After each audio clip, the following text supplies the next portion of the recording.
The following is a verbatim reenactment in the Adams County Kangaroo Courts. And I asked why the judges were getting off the case and what the conflict was. And I can't recall exactly what it was. Because but they hid my triple attempted murder and stabbing? I'm sorry, what? Because they hid my...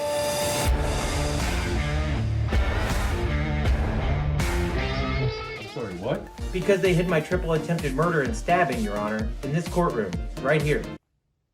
Okay. I got the impression it was because what was I going to say? The racketeering case? No. Because the charges that you're charged with here, disorderly conduct and everything that happened in the courthouse, it's their courthouse. They didn't think it'd be appropriate for them to deal with it. This is the same courthouse that they hid my triple attempted murder and stabbing as well. I know nothing about that. And I'm suing them for racketeering. Okay, that's fine. I'm just explaining this to you. Likewise, Your Honor.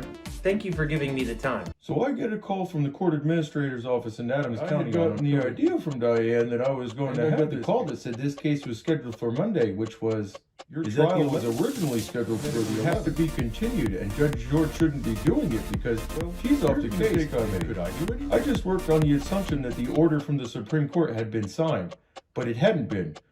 But I did issue that order continuing the case until January 31st. I admit that I had no authority to do that whatsoever, but on the 12th, as you saw from the order, I am now legally assigned to this case. So I just want to let you know. But you had made a ruling prior to that outside of your jurisdiction, Your Honor. I did, right? I'm confessing. But I don't think any harm came of that because the case wasn't going to be held on the 12th. Nothing occurred anyway. So you just testified as to why you made the ruling prior to the record? So I gotta hit pause right there and show you our first trap for the judge. This is a two-part rope-a-dope setup. Do you see here where I slipped testify in the beginning, then finish with him making a ginormous judicial no-no by issuing an order outside of his jurisdiction? Well, a sitting judge providing testimony instantly disqualifies himself from the matter due to Rule of Evidentiary Procedure 605. Judge cannot be a witness. But we follow that up with his error he's explaining, clenching his word as witness to these events.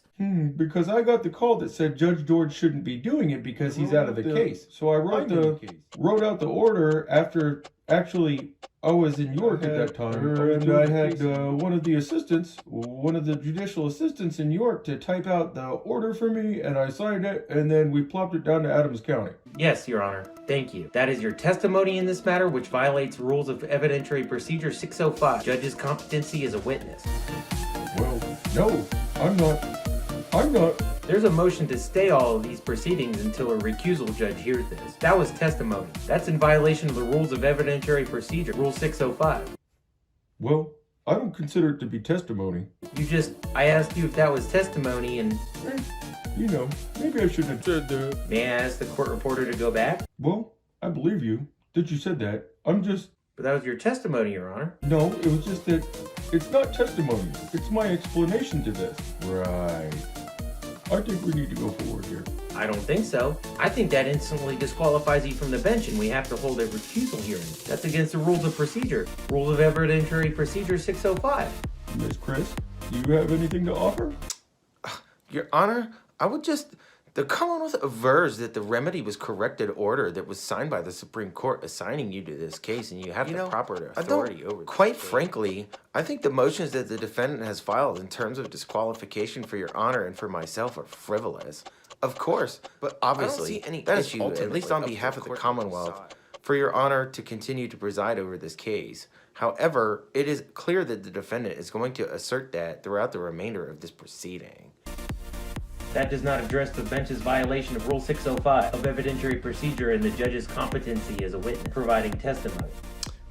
Your Honor, I further do not, as you indicated in the beginning, or of when you first took the bench, this was an explanation to the defendant. I don't see it as testimony, but again, it is ultimately up for Your Honor to decide. Yeah, I wasn't under oath or anything. Correct. I believe that's just a technicality, and Your Honor, you were explaining what my motion to recuse you was for, which is not only testimony in a recusal hearing, but it's a violation of Rule 605, Rules of Evidentiary Procedure, and you're just going to ignore it?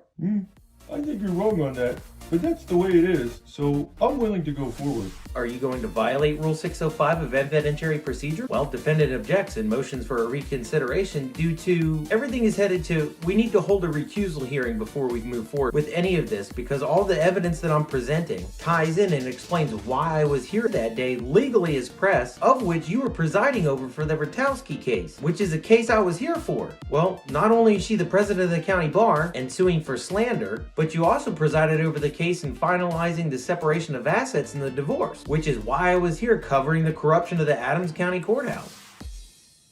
Okay. Were you in this hearing?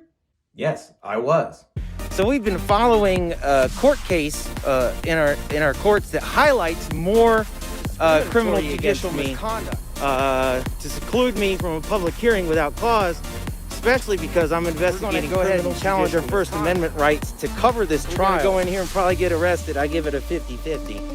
Here we go. Whoa. And this is Sheriff Deputy Josh Gilmore barring my entry to a public trial due to COVID policy while arresting me while violating COVID policy. Oh, hey, I don't consent. I don't consent. I don't consent.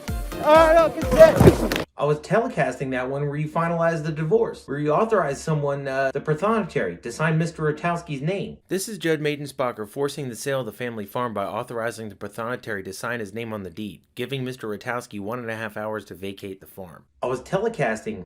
Oh, okay. And this is us with our tiger in the courtroom. We had our spirit animal in the courtroom. Can you guys believe that? We actually pulled that off. And we just missed the constable right there. Coming in, he was wondering why Joe Exotic was in here. So, 25 minutes of that trial, I wasn't even allowed to hear what the hell was going on. And then when they did, the sound was all so fucked up after 25 minutes. The former president of the bar was in there testifying for 25 minutes. I had no idea what she was saying. Then when it came on, the sound was so screwed up that I couldn't hear 90% of what was said, and they knew about it the entire time. They kept on going on, and it was just, it's what you come to expect from Adams County. Yeah, the IT didn't plug through sound for the first half hour, and then the rest of it sounded like Charlie Brown's parents talking through a can. That's how much corruption's going on in these courts, Your Honor. And I'm telling you, that's why you're here presiding over these cases.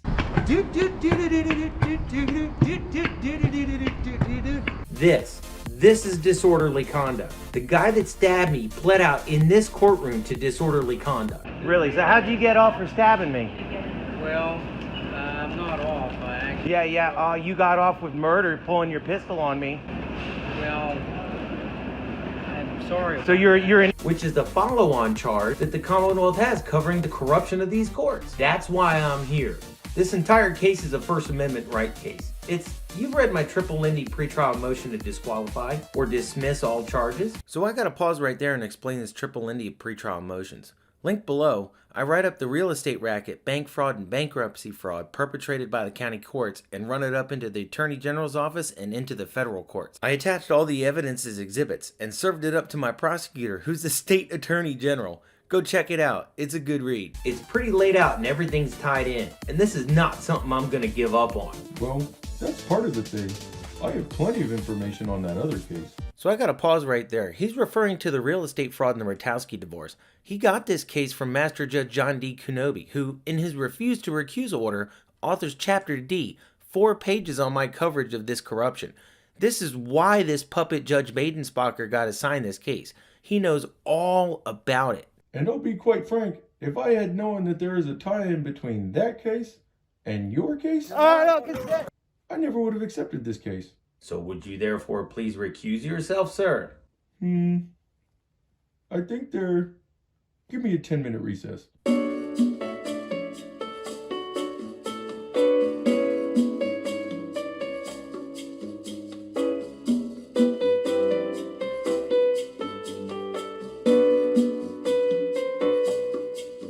I've come to the conclusion that I should recuse from this.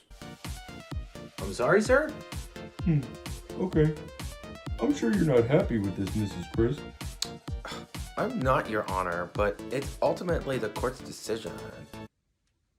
It's pretty down here in Gettysburg. Haha, did any of y'all notice that line seems a little out of context? Well, during the recess, me and prosecutor Chris had a little chit-chat. And I gotta tell you, she's every bit as much fun to talk to in person as she is to look at. The prosecutor's coming from Harrisburg. She's probably had to get up at like 4 to get her face did up and her hair did up and look good for me and all that stuff. So we look forward to seeing you in court, prosecute her, Christine Christ. And she didn't disappoint. So what I actually said was, it's pretty down here in Gettysburg now. Hey, we're adjourned. Yay! Alright, y'all. Our next hearing is scheduled sometime in March, and court attendance is open to the public. So subscribe and stay tuned for updates, because y'all can attend this here Kangaroo Court in person.